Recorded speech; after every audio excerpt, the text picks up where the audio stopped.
Do you want to make something? Some food? Are you hungry? Yeah. What are your specialties? What do you like to cook? Beans. Beans? Okay, I made chickpeas. It's already cooled down. So you take the beans out of here and you put it in the bowl. Can you do that? Okay, I do that. We could also make hummus. Do you want to make hummus? We can mash it up. Put it in the bowl. Good. See, you do have some skills. Squeeze it. Squeeze out the juice. Say umeboshi vinegar. Close enough. Pour the tahini in and mix it around. Mash it so it turns into hummus. This is like toddler hummus here. Yeah.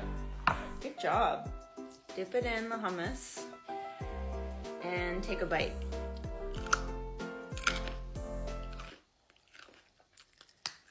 Can you say hummus?